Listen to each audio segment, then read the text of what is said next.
नमस्कार दोस्तों, स्वागत है आप सबका बॉन्डेड टेल्स के एक और धमाकेदार एपिसोड में। और अब बिना किसी देरी के एक क्विक रिकैप की तरफ बढ़ते हैं। अब तक की कहानी में हमने देखा शिवानी और कियारा आरजे एंटरटेनमेंट में जाते हैं, जहां पर हितेश मल्होत्रा निर्मल गुलाटी को सस्पेंड कर देते हैं। अब आगे चैप्टर 15 साजिश की साजिश। कमरे में गहरी चुप्पी छा गई थी। शिवानी की नजरें सख्त हो गई। हितेश मल्होत्रा की बातों ने उसके दिमाग में तूफान खड़ा कर दिया था। हितेश की आवाज फिर से गूंजी। शिवानी, तुम्हारी और अक्षय के ब्रेकअप का स्कैंडल आग की तरह फैल चुका है। उसके लहजे में संजीदगी थी, लेकिन उसकी आंखें किसी गहरे राज को छुपाए हुए थी। पूरी इंडस्ट्री तुम्हारे गुड और हेल्दी रिलेशनशिप को जानती थी। शिवानी का चेहरा निर्मम शक्ति में बदल गया। गुड, हेल्दी, उसे ये शब्द जहर की तरह लगे। लेकिन भले ही बाकी लोग ना समझे, मैं जानता हूँ कि तुम्हें फंसाया गया है। एक सन्नाटा फिर से कमरे में फैल गया। हितेश मल्होत्रा की आंखें आयना और अक्षय पर जा टिकी। उनके चेहरों पर नजरें मिलाने की हिम्मत तक नहीं थी। दोनों खुद को बचाने की कोशिश में नजरें चुराने लगे। और मैं चाहता हूँ कि इस पूरे स्कैंडल को कवर अप किया जाए। शिवानी की सांस रुक सी गई। कल सुबह 10 बजे हितेश ने अपनी कुर्सी पर झुकते हुए कहा, तुम तीनों एक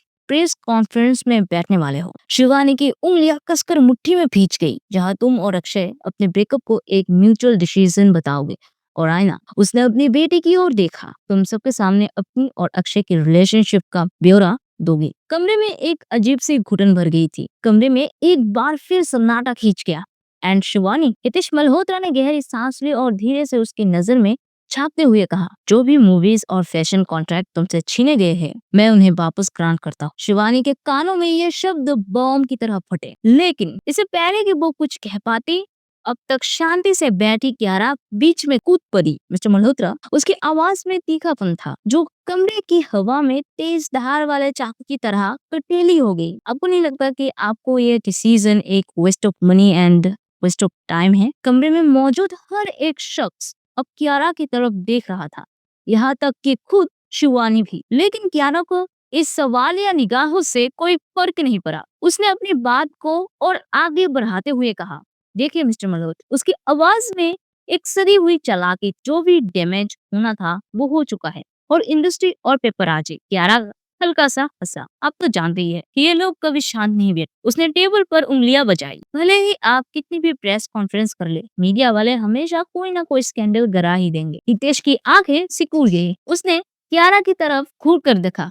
तो तुम कहना क्या चाहते हो कियारा? कियारा ने एक तेज सांस भरी और फिर बम गिरा दिया। मैं ये कहना चाहती हूँ मिस्टर मल्होत्रा। उसने धीमे से आईना की तरफ देखा, फिर एक जहरीली मुस्कान उसके चेहरे पर खिली। मिस सहगल के जो भी कॉन्ट्रैक्ट मिस आयना ने लिए, कियारा ने अब सीधे आयना की आंखों में झांकते हुए कहा, वो सारे कॉन्ट्रैक्ट्स खुशी खुशी उसके पास ही रहने दे। इस बार हवा में एक और धमाका हुआ। आयना का चेहरा हल्का पड़ने लगा और कमरे में मौजूद हर कोई अब इस छुपी हुई तिरस्कार भरी चाल को महसूस कर सकता था। लेकिन कियारा अभी रुकी नहीं थी। क्यों ना उसने अपने लहजे को और तीखा बनाया। अपने सहगल को म्यूजिक वीडियो में काम करने दे। हर कोई स्तब्ध था। हितेश मल्होत्रा ने अपनी आंखें सिकुड़ ली और कियारा की तरफ झुका। तुम कहना क्या चाहते? उसकी आवाज में एक अजीब सी हैरानी और बेचैनी थी। कियारा ने एक शातिर मुस्कान के साथ गहरी सांस ली और फिर ठहराव के साथ अपनी बात रखी। देखिए मिस्टर मल्होत्रा, उसका लहजा इस बार और ज्यादा आत्मविश्वास से भरा हुआ था। मिस सहगल की पूरी इंडस्ट्री में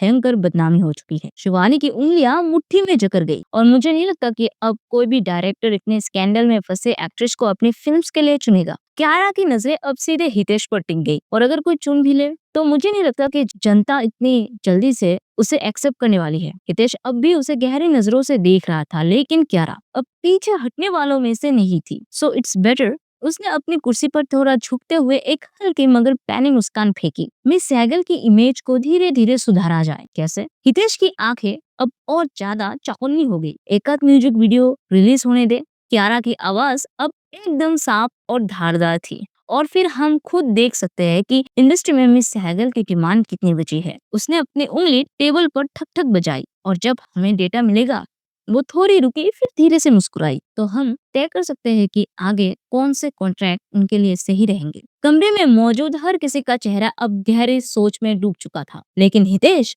उसका चेहरा अचानक खिल उठा। एक खुशहाल चमक उसकी आंखों में तैर गई। ये हुई ना बात। उसने अपने मुट्ठियों को टेबल पर जोर से पटका। परफेक्ट।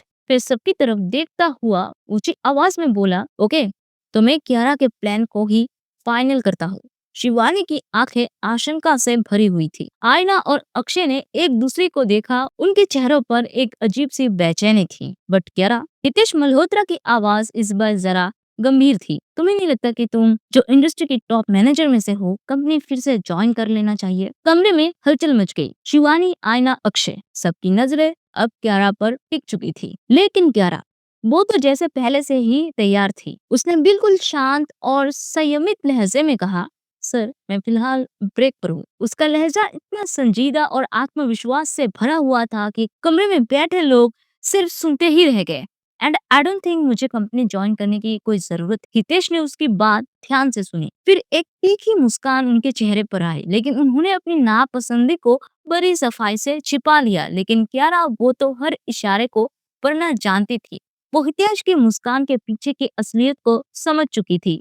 और फिर हितेश ने गहरी सांस लेते हुए अगली चाल चली। तो फिर मुझे लगता है कि तुम अब शिवानी के साथ आगे काम नहीं कर सकते। कमरे का माहौल एकदम सख्त हो गया। शिवानी ने तेज निगाहों से कियारा की तरफ देखा और वो कियारा के इरादे को समझ चुकी थी। और अगले ही पल, मल्होत्रा सर, जहाँ तक मुझे याद है, शिवानी ने बिल्कुल ठहराव से मगर निडर अंदाज में कहा, मेरे और कंपनी के बीच के कॉन्ट्रैक्ट में ये साफ लिखा है कि मैं अपने असिस्टेंट खुद चुन सकती हूँ। कमरे में मौजूद हर कोई अब सन्न रह गया।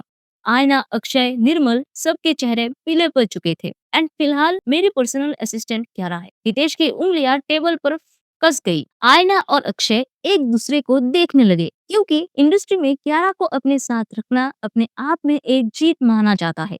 कियारा सिर्फ एक नाम नहीं बल्कि सफलता की पहचान थी। इंडस्ट्री की टॉप मैनेजर होने के नाते हर दिन कई कंपनियां उसे अपने साथ जोड़ने के लिए आपस में भिड़ती थी। ये किसी के समझ से परे था कि आरजे एंटरटेनमेंट जैसी कंपनी में कियारा का मन कैसे लग गया और उसने बाहर ज्वाइन करने का फैसला क्यों किया। अब उसका शिवानी के साथ खड़ा होना सिर्फ एक समर्थन नहीं था, बल्कि एक बड़ा इशारा था।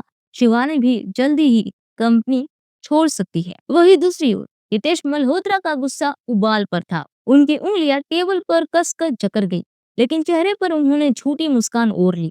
वो जानते थे शिवानी जो कह रही है वो पूरी तरह सच था। गहरी सांस लेते हुए उन्होंने अपनी आवाज को काबू में रखते हुए कहा, ठीक है, मुझे लगता है अब तुम दोनों जा सकती हो। शिवानी और कियारा ने एक दूसरे की ओर देखा, फिर बिना एक शब्द कहे स्टाइल और कॉन्फिडेंस के साथ ऑफिस से बाहर निकल गए। शिवानी और कियारा के बाहर जाते ही हितेश मल्होत्रा की नजरें जहर उगलने लगी। उन्होंने अक्षय की तरफ देखा, एक ठंडी नफरत से भरी नजर। अब यह खरे खरे मेरा मुंह क्या देख रहे हो, दफा हो जाओ मेरी नजरों से।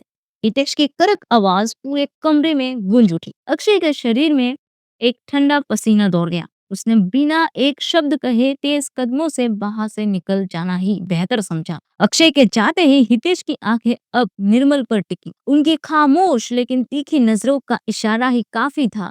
निर्मल बिना देर किए कमरे से बाहर चला गया। अब पूरे ऑफिस रूम में बस दो लोग थे, हितेश और आयना। अपने सामने अपनी बेटी को खड़े देख हितेश ने आंख उगलते हुए लहजे में कहा, जो रायता फैलाया है उसे अब तुम्हें ही समेटना होगा। आयना ने सिर झुका लिया, लेकिन हितेश इतने पर नहीं रुका। उन्होंने आगे कहा, अगर तुम इंडस्ट्री की टॉप 10 बेस्ट एक्ट्रेस अवार्ड्स में पहला स्थान हासिल कर लेती हो, तभी मैं तुम्हें अपनी औलाद मानूंगा। समझ लो, ये तुम्हारे पास पहला और आखिरी मौका। उनकी सख्त लेकिन सुकून भरी आवाज आयना के कानों में गूंजी। उसने आंखों में एक नया जुनून लिए कहा, टेंशन मत लीजिए डैड, और फिर तेज कदमों से बाहर निकल गई। अब कमरे में बस एक ही शख्स रह गया था, हितेश मल्होत्रा। उन्होंने एक गहरी सांस ली, टेबल पर रखे कांच के गिलास को कसकर पकड़ लिया और फिर एक झटके में जमीन पर दे मारा। कमरे में घुटन भरी खामोशी थी। ग्लास के टुकड़े अब भी फर्श पर बिखरे पड़े थे, मानो उस पल की गवाही दे रहे हो जो अभी अभी गुजरा था। हितेश ने अपनी टेबल पर रखी बेल बजाई। कुछ ही पलों में विनय मेहता कमरे के भीतर दाखिल हुआ। विनय, हितेश मल्होत्रा का सबसे भरोसामंद आदमी। जैसे ही विनय ने कमरे में कदम रखा, उसकी नजर जमीन पर बिखरे कांच के टुकड़ों पर पड़ी। वो कुछ कहने ही वाला था कि कियारा को खत्म कर। हितेश के लफ्ज बर्फ से भी ज्यादा ठंडे और तलवार से भी ज्यादा नुकीले थे। विनय का खून जम गया। उसका पूरा शरीर पसीने से भीग गया, लेकिन हितेश की आंखों में धधकती नफरत देख उसने विरोध करने की हिम्मत भी नहीं की। गहरी सांस लेते हुए उसने सिर झुका दिया। ठीक है सर, काम हो जाए। और फिर विनय बिना कोई और शब्द कहे कमरे से निकल गया। अब कमरे में सिर्फ एक ही शख्स था, हितेश मल्होत्रा। वो अपनी जगह से उठा और बड़े शीशे की खिड़की के पास आकर खड़ा हो गया। बाहर का शहर दिन के हलचल में जगमगा रहा था, लेकिन उसकी आंखों में बस एक ही चेहरा था। तुमने बहुत बड़ी गलती कर दी क्या? अब तुम्हें किसी दूसरे कंपनी में भी जगह नहीं मिलेगी, और ना ही इस दुनिया में। उसके होठों पर एक खौफनाक शैतानी हंसी तेगी। तो दोस्तों, चैप्टर 15 यही खत्म होता है। मजा आया? कैसे लगी ये चैप्टर कमेंट्स में जरूर बताओ, और अगर कहानी धमाकेदार लगी हो तो लाइक बटन दबा दो। और हाँ, नेक्स्ट एपिसोड का इंतजार कितना है मुझे कमेंट्स में लिख कर बताओ। आपका छोटा सा सपोर्ट मुझे और भी थ्रिलिंग कहानियां बनाने के लिए मोटिवेट करता है। एक छोटी सी रिक्वेस्ट, अगर नए हो और अब तक चैनल सब्सक्राइब नहीं किया तो अभी के अभी कर लो, ताकि कोई भी थ्रिल, सस्पेंस और धमाका मिस ना हो। और अगर फैंटेसी, रियल इनकर्नेशन स्टोरी और मार्शल आर्ट्स वाली कहानियां पसंद है तो मेरी अगली कहानी Arya's journey a tale of magic and love जरूर चेक करो। लिंक मिलेगा वीडियो के एंड में। तो चलिए अगले एपिसोड में मिलते हैं एक और तरह के ट्विस्ट के साथ। तब तक के लिए बाय बाय।